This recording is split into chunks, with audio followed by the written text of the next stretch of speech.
Let's play! Hello everyone and welcome back to Let's Play Narcissu. This is actually Chapter 3, Maps. Not last time, that was Chapter 2. We spent the rest of the day on the move. Ahead of us, the sun was setting. Still, we drove. We still had no goal. There was nowhere we needed to go. The fuel issue had been settled for the time being. The only other thing we needed was money. I was down to my last 2,000 yen. If we stuck to our current frugal diet, we could stretch that to cover maybe 3 or 4 days. What are we gonna do then? About what? I'm nearly out of money. And? Doesn't that bother you? She just looked at me blankly. We were eating onigiri again. They were cheap enough. But even on a diet of onigiri, we were going to run out of petrol again, and that cost money. Maybe we should have just stopped, or even turned back. But I couldn't face the thought of being helpless again like that. That was why I kept on driving. Based on our experiences so far, I reckoned we had about 3 days petrol left, driving economically. 3 days petrol, and money for 4 days food on starvation rations. In short, we were running out of everything. Tell me, do you actually want me to go there? To Owajishima? She said nothing. She just carried on staring out through the window. I think I do, like, a bit. Why? I actually didn't, not particularly. I couldn't care less whether we headed east or west. But I've been driving aimlessly since we first ran away, and I was getting tired of it. I wanted some kind of goal, some kind of direction. Owajishima would be as good as anywhere. So, as the evening turned into night, I pulled outside a Pachinko parlor. I wasn't planning to play. I wouldn't stand a chance with the pocket change I was carrying now. But I've been to these places before. I knew a few things about them. And I'd reckoned I could easily come out with a good 10 or 20,000 yen if everything went well. That would be more than enough. We could even get to Owajishima on that much. I put my plan to her. What do you think? Want to come with me? No way. Fair enough. I hadn't been expecting her to want to. Didn't matter anyway. I wouldn't need her. I hadn't even really been asking for help. I just wanted to tell her what I was planning. For her information. You wait here then. I shut her in the car. And headed for the Pachinko parlor alone. It was busier than I expected. There were plenty of patrons hustling around between the game machines and the ball dispensers. And, more to the point, plenty of money. No, dude, you're not gonna steal! I was in with a chance here. I wove across the floor towards the slot machine corner. Spent a little while working up and down the aisles, sizing the place up. My eyes were drawn to one particularly likely prospect. A middle-aged businessman. 4 cash boxes at his feet, 2 more at the top of the machine he was at. He was on a corner, so there was the most convenient space right next to him. Better still, he seemed to be here by himself. At least if he had friends here, they certainly weren't feeling friendly. I found my mark. I could probably have made off with one of the boxes by his feet right then. Probably wouldn't have noticed a thing. If this place were anything like the others I'd known, there'd be 20,000 yen in each of those. 20,000 I could really use. I loitered, watching, waiting for him to take the inevitable, that's a hard word, inevitable loo break. I didn't have to wait too long, only about half an hour. He stood up, stretched, and began to walk off. I watched him for long enough to be sure he was headed for the loos. That means bathroom, in case you are wondering.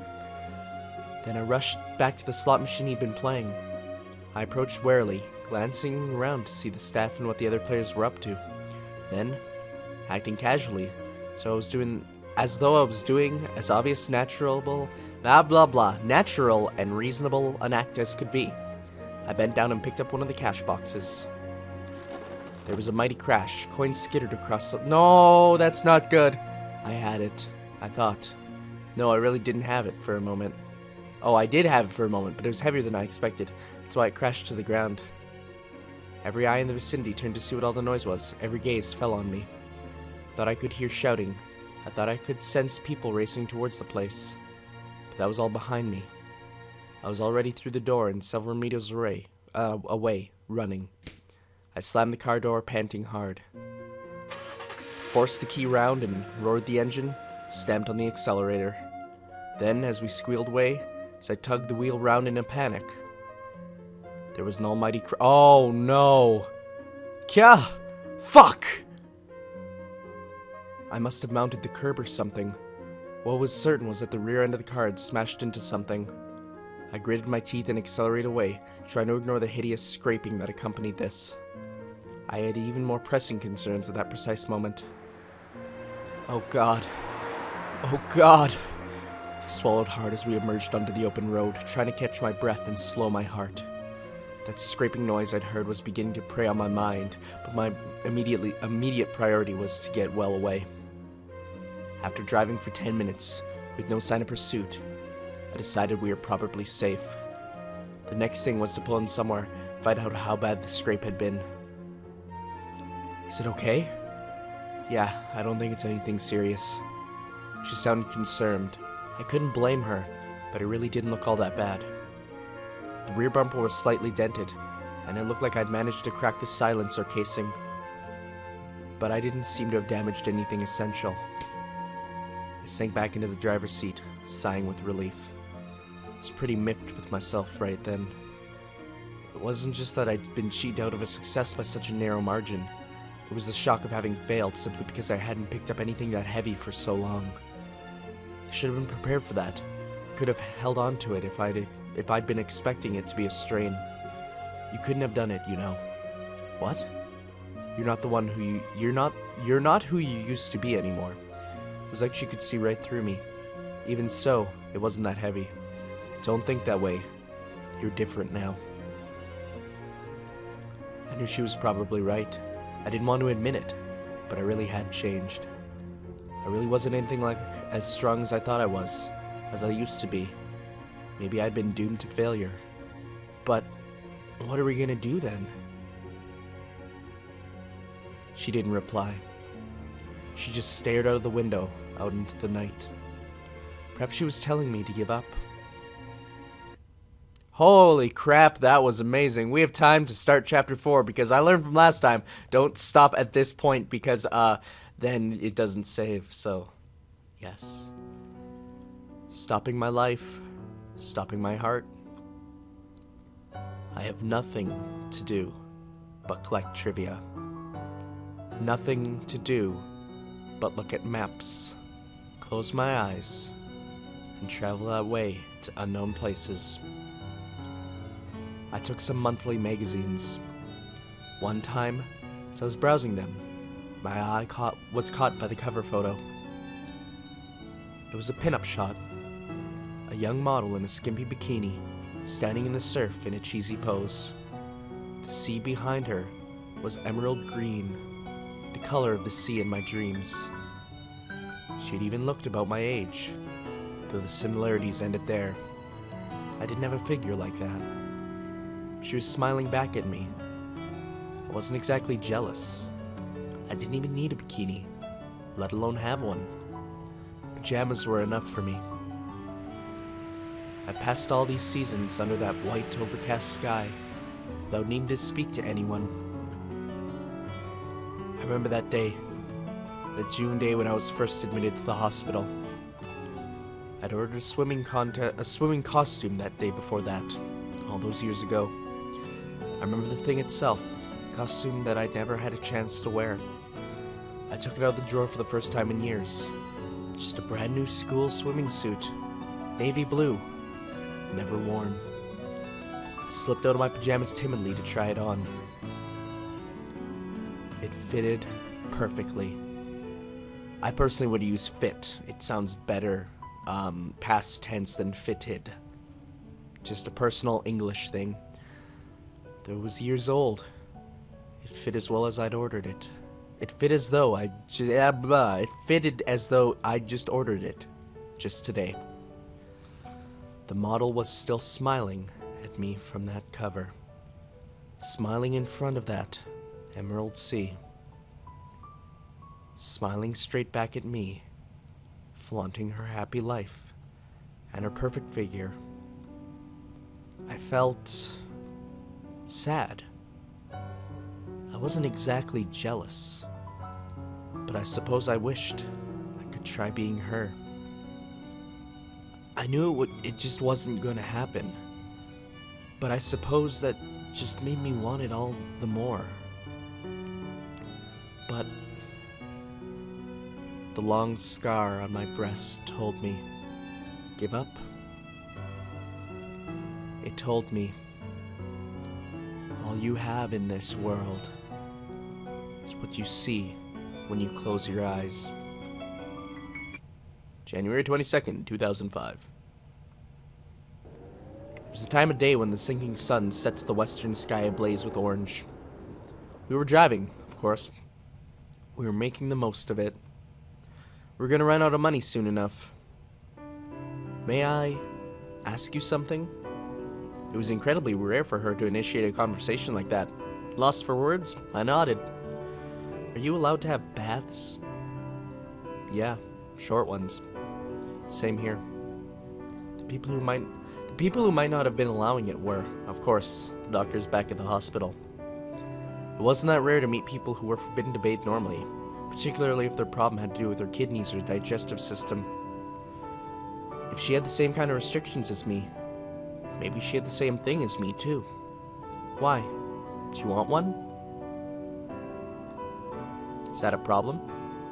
Not at all. I quite like one myself. Our range of potential baths were pretty limited though. A hotel or inn might have the nicest option, but not many are interested in the kind of money we had to offer. Shall we look for a bathhouse then? What, a public one? It's about all we can afford. I'll do without. Are you sure? It had been 3 days since we ran away. On the 7th floor, there'd been baths twice a week, and hot towel wipes twice a day. Could have been worse. At this time of year, we weren't going to be sweating too much. As long as we stayed in the car, we were unlikely to get dirty. But even so, what's wrong with public baths? Are you too shy? Not really. Not the way you mean. The sun fell from the sky altogether. The moon replaced it. We'd driven for a while, till I caught sight of a building that looked like a school. This would probably do. I pulled over to the curb. That's a weird way to spell curb. A little way from the gate. Then I turned to the heap of laundry that still covered the rear seat and began to fish through it. There had to be a couple towels in here somewhere. There were. They were cheap, shabby things with the legend Shiraishi construction emblazed on them. Probably free gifts. I won't be a moment. I headed for the school, taking a couple towels with me. The gate was locked, but I easily climbed. Once within, I found what I was looking for almost immediately. A tap, probably there for gardener's convenience. It worked. One twist of the top, and it began to spurt out a stream of numbingly cold water. I held the towels under it until they were sopping, then wrung them till they stopped dripping. Here you go then. I passed her a damp towel. I was already tugging my shirt off and setting to work on my own body. The coolness is a pleasant contrast to the warmth of the car. The dampness, an antidote to the drying effect of the air conditioner. Come on, it's better than nothing. It's pretty refreshing, really. All right. She had been sitting there just staring at the thing, but now she was slowly beginning to unbutton her clothes. That baggy white shirt and rolled up pair of jeans. Unlike me, she didn't remove anything. She just opened them enough to get her towel inside. She stopped again, her clothes hanging loosely from her, and glared at me. What? Would you mind not looking? Oh, sorry, I wasn't thinking. That was an expression I'd never seen on her face before. A mixture of frustration, confusion, and embarrassment. The interior of the car wasn't really large enough for this. We're basically sitting back to back now. Feels good, doesn't it? Not bad. It was completely dark outside now, and only dimly lit in here. The windows were like mirrors.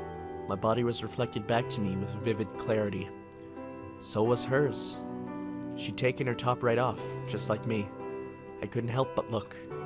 Yes, she had a scar like mine. So she'd had operations as well. I had no idea what or when. We didn't talk about that kind of thing, but I could see her scar was larger than my own. Yes? Is it that unusual? She was talking to my reflection in the glass on her side of the car. Apparently we don't get an answer. Okay. Well, that about does it for this part. Darn it. I wanted them to continue that conversation, then go to like some steamy sex scene. No, I'm kidding. That wouldn't happen because I don't think that this game has that.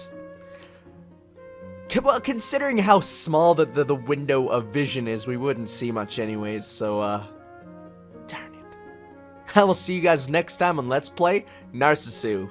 Ciao.